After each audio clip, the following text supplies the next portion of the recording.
Hello tout le monde, je vous retrouve aujourd'hui dans une nouvelle vidéo pour la nouvelle année 2023. D'ailleurs, je vous souhaite à tous une très bonne année. J'espère que ce sera une bonne année sur tous les plans pour vous. Voilà. Donc aujourd'hui, je vais venir avec la première vidéo bilan de l'année 2022 puisque je vais faire le tag rétrospective. Donc j'ai essayé de faire ce tag là en premier et non pas le tag de l'année qui est plus court. Voilà. Donc j'ai envie de changer un petit peu.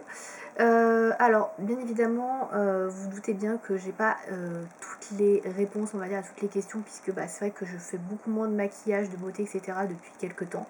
Donc, écoutez, je vais y répondre assez brièvement, on va dire. Donc, il y a quand même 21 questions. Donc, première question. La marque qui t'a ruiné. Alors, je dirais que c'est Natasha Denona, parce que j'ai quand même acheté pas mal de palettes Natasha Denona cette année, donc notamment la Pastel Palette, la Retro Glam Palette, j'ai My Dream Palette aussi que j'ai acheté cette année, donc ça fait quand même pas mal de grosses palettes, on va dire, et c'est quand même des palettes qui sont pas données, donc je pense que c'est quand même la marque dans laquelle j'ai le plus acheté cette année, donc potentiellement celle qui m'a le plus ruiné.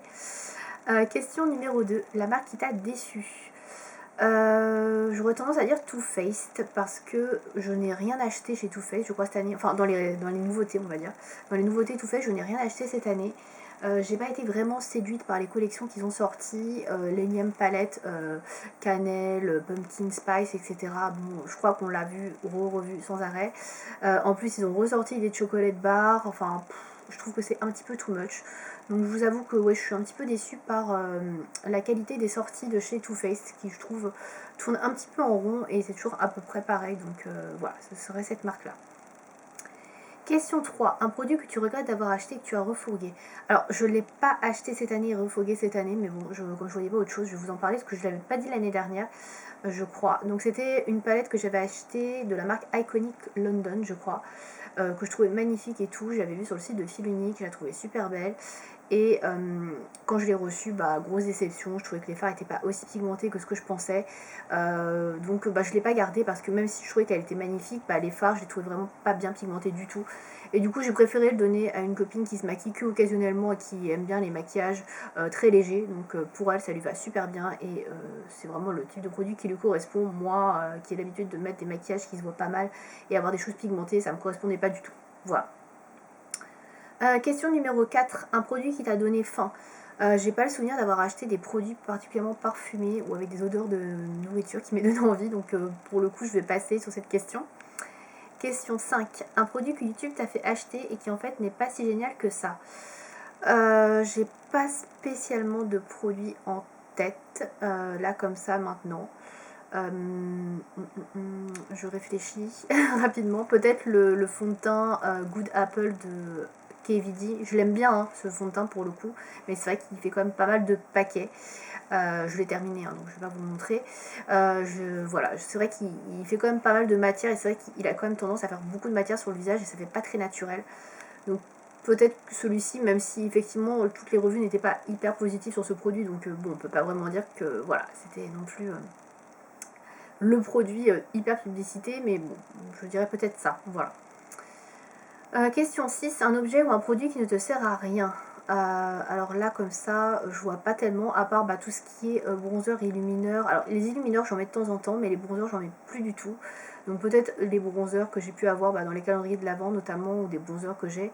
C'est vrai que ça me sert plus du tout parce que j'en mets plus du tout du bronzer. Donc, voilà, je pourrais dire ça. Mais j'ai pas un produit en particulier, une marque en particulier, quoi.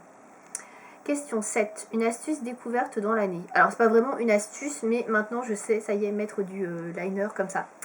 C'est un liner liquide de chez Essence que j'ai eu dans le calendrier de l'Avent. Et j'avoue, je m'attendais pas à savoir manier aussi bien. Et donc c'est un liner comme ça. Et c'est vrai qu'avant, j'arrivais pas du tout avec ça. J'arrivais qu'avec les points de feutre. Et là, j'étais étonnée d'y arriver. Voilà, donc je suis super contente. Donc j'ai réussi à faire ça cette année. C'est cool. Et il est super bien, celui-ci. Franchement, si vous connaissez pas, s'il est encore vendu, n'hésitez pas. Le Super Last Eyeliner Waterproof d'Essence. Top, vraiment top top top. J'utilise plus que ça pratiquement maintenant. Il est hyper noir. Franchement, j'adore. Il est très bien. Question numéro 8, la youtubeuse ou le youtubeur avec qui tu as le plus copiné ou échangé. Alors dans le monde de la beauté, personne en particulier, donc du coup je ne vais pas répondre à cette question, puisque de toute façon le monde de la beauté maintenant, il n'y a plus grand chose quoi, donc non, pas spécialement. Question numéro 9. La vidéo qui t'a le plus plu. Alors je vais parler en règle générale des vidéos qui concernent la beauté. Donc moi c'est plutôt les vlogs que je regarde. Et j'aime particulièrement les vlogs de Marion Caméléon. Voilà, parce que c'est quand même axé beauté. Hein, elle parle quand même beaucoup beauté. Mais ça reste voilà, sympa, elle montre d'autres choses. Donc c'est vrai que j'aime beaucoup ce type de vidéo qu'elle fait. Donc, voilà. Question numéro 10. Une paire de chaussures qui t'a fait envie. Ben écoutez, pas particulièrement. Je n'ai pas trop acheté de chaussures cette année. Voilà, donc je n'ai pas spécialement de chaussures qui m'ont fait vraiment envie. Je suis pas trop une fille à chaussures, donc voilà. Question 11. Un accessoire qui est devenu ton chouchou. Je ne vois pas cette année, j'ai pas vraiment d'accessoires que j'ai découverts et qui sont devenus indispensables, non, je ne sais pas. Question 12. Le sac de l'année. Alors pareil, j'ai pas changé de sac cette année, j'en ai pas eu de nouveau, donc voilà, rien à signaler de ce côté-là non plus, désolée.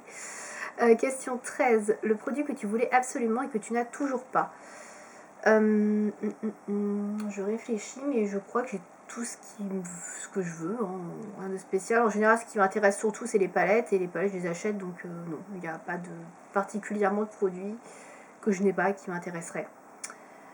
Question 14. Le produit ou la marque révélation pour toi. J'ai pas eu trop de révélations, je dirais. Je dirais peut-être le fond de teint de chez Sephora, le fond de teint soin, je sais plus comment il s'appelle, que j'ai beaucoup aimé et que je rachèterai certainement parce que c'est un fond de teint qui est assez léger. Il opacifie mais pas trop, et pour l'été il est vraiment très très bien. Donc celui-là, c'est vrai que j'ai beaucoup aimé ce produit et ouais, je pense que je le reprendrai et je m'attendais pas à ce que j'aime autant, donc ouais, je dirais ça. Question 15. Un vernis qui t'a conquis. Ah, j'ai pas ramené de vernis. Mince, j'ai oublié cette question. De toute manière, j'ai pas spécialement de vernis qui m'a marqué plus qu'un autre, puisque comme vous le savez, j'en change tout le temps et que je teste tout le temps des nouvelles choses. Par contre, j'ai bien aimé la gamme de vernis de chez Kiko que je vous ai montré, ceux qui sont en édition limitée, parfumés aux fleurs. J'aime bien cette gamme là parce que le pinceau est large et parce que le vernis est parfumé, et du coup ça sent pas trop la mauvaise odeur de vernis quand ça sèche, donc ça j'aime beaucoup. Donc c'est pas un vernis en particulier, mais je dirais cette gamme là de vernis en fait que j'ai beaucoup aimé. Donc je vous invite à regarder sur le blog, hein, pour retrouver les swatchs des vernis et puis pour voir les références. Je crois qu'ils sont encore trouvables, mais je les ai beaucoup aimés ces vernis, pour le coup ils m'ont bien conquis, ouais. Question 16. L'objet ou le produit dont on a trop parlé. Alors là c'est pareil, c'est pas quelque chose auquel je vais pouvoir trop répondre parce que comme je suis plus beaucoup les vidéos, j'ai pas été particulièrement saoulée par un tel ou tel produit, donc voilà, du coup je ne saurais pas quoi vous dire, donc voilà. Question 17. Ton top du top en matière de soins. Alors en matière de soins, moi je vais rester toujours sur la même chose, je crois que je l'avais déjà dit l'année dernière, c'est toujours mon sérum à base d'acide hyaluronique que je porte, je mets le matin en fait avant de me maquiller, et parfois le soir aussi. Pour moi c'est ça, parce que ça hydrate très bien la peau, j'ai plus de problème de sécheresse, et puis je trouve que ma peau est quand même plus belle avec ce produit, donc j'aime beaucoup ce sérum. Donc c'est un sérum de chez Aromazone, voilà, je crois que j'en ai déjà parlé l'an dernier, mais pour moi ça reste encore mon top, hein.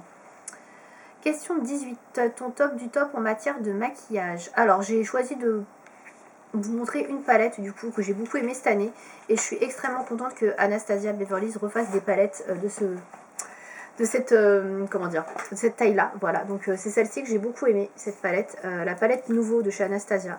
Je la trouve vraiment sublime, très jolie couleur, très belle harmonie, et j'ai beaucoup aimé l'utiliser. Pour moi c'est vraiment une palette go-to, hein. Il me manquerait peut-être un fard noir mat, mais sinon il y a du beige et tout, il y a pas mal de couleurs de transition, les couleurs sont douces, facilement portables, donc ouais, pour moi c'est vraiment la palette que je trouve la plus sympa, et j'aime beaucoup Anastasia, donc je suis très contente de retrouver ces types de formats de palette et non pas les gros formats de chez Norvina, que j'aime un peu moins. Elles sont très jolies certes, mais pour moi c'est plus des palettes pour pro, pour faire des maquillages on va dire un peu plus artistique, voilà. Pas pour la vie de tous les jours, c'est un peu moins, voilà, c'est un peu moins, comment dire, je vais arriver à trouver mes mots, c'est magique. Voilà, c'est pas trop pour tous les jours, voilà, c'est plus pour moi pour des maquillages artistiques, voilà, tout simplement. Ensuite, question numéro 19, je crois, un indispensable cheveux. Alors, ça va être ce produit-là de chez L'Oréal, donc j'en parle pas trop, c'est le Magic Retouch. Donc c'est un mascara pour cheveux en fait, correcteur, donc ça sert à refaire des racines, à camoufler des cheveux blancs, voilà, donc vu mon grand âge maintenant, voilà, ça m'est très utile entre deux colorations, donc clairement c'est ça, voilà, ça, c'est vraiment mon indispensable pour cacher mes cheveux blancs quand je suis entre deux repousses et que j'ai pas encore eu le temps d'aller chez le coiffeur ou que je n'ai pas envie d'aller chez le coiffeur tout de suite, voilà, donc c'est vraiment devenu mon indispensable cheveux. Question numéro 20, ta meilleure affaire de l'année, solde, vente privée. Alors, c'est pas vraiment des soldes ni des ventes privées, je dirais que c'est de pouvoir avoir mis la main sur la palette de Marion Caméléon, donc la palette qu'elle a fait avec Sephora. Je m'attendais pas du tout à pouvoir la voir. Quand j'avais été sur le site internet, elle était en rupture de stock quand elle était sortie et j'avais réussi à la voir après quelques, genre 15-20 minutes après. Ils avaient refait, je sais pas, un réassort, ils avaient remis à jour le site et du coup j'ai réussi à la voir, donc je suis très contente et en plus ils n'ont pas annulé ma commande, donc voilà, je sais que je fais partie des chanceuses qui ont pu la voir, il y en a beaucoup qui auraient voulu la voir et qui n'ont pas eu, donc je suis très très contente d'avoir pu mettre la main dessus. Parce que voilà, j'aime beaucoup la palette tout simplement, puis j'aime beaucoup aussi Marion, je la suis, donc je suis assez contente, voilà, de pouvoir m'être procuré cette palette. Donc pour moi ce serait ça carrément la meilleure affaire, puisque je n'ai pas vraiment acheté de solde ou quoi que ce soit, donc voilà. Et enfin, dernière question, le premier produit que tu vas acheter en 2023. Eh bien, je ne sais pas encore ce que je vais prendre, puisque j'ai pas de... Voilà, j'ai pas vraiment de wishlist, on va dire, j'ai pas vraiment de produits qui m'intéressent spécialement. J'ai pas vu s'il y avait des sorties qui étaient prévues en début d'année en termes de palette, maquillage, etc. Donc pour l'instant, je vous dirais que je ne sais pas. Voilà, j'en ai aucune idée, donc ce sera probablement une palette, hein, il y a des chances, puisque c'est vraiment ce que j'achète le plus. Mais je ne sais pas ce que ce sera, donc on verra peut-être une prochaine palette Natasha Denona, puisque je sais qu'elle en sort souvent vers février, donc peut-être que ce sera ça. Sinon, bah si